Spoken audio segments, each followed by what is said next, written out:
Manggung sampun aturaken kalih yen pun Pak Rati nggih monggo Den kelakune paring dawuh. Monggo Ndara kelakune paring dawuh napa ingkang dipun penggalaken nggih Den. Yan tauko kadilae Bambang tanpa sulan pamaneko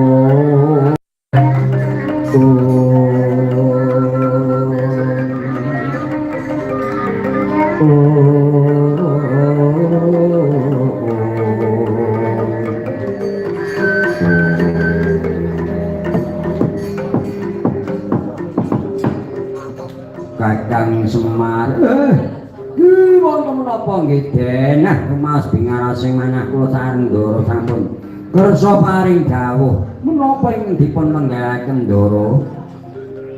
Ya Kakang Semar ora ana liya ing ndak tunggalake mung kajaba abot-abot aku diutus kan kadang sepuh Kakang Mas Urkudara pineng ngupadi sarana tegese golek gaman kang luwih landhep kanggo magas. Ya kuwi usere ponakku jabang ketungkaya semene wis pian-pian condro dewa ngantuk karya Kakang.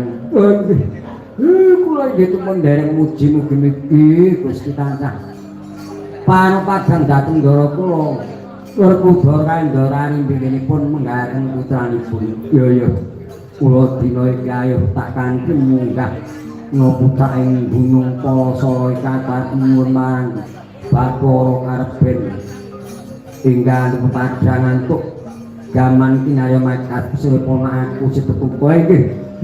Ngaten suai monggo kula dhek monggo Ndara kula dhekaken monggo Gus kula dhekaken Ndara.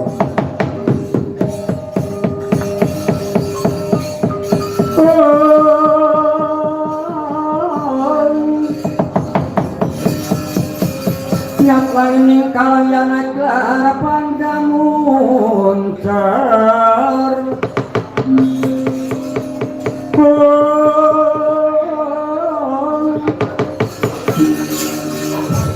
pinoner kepunang surung sotetan padang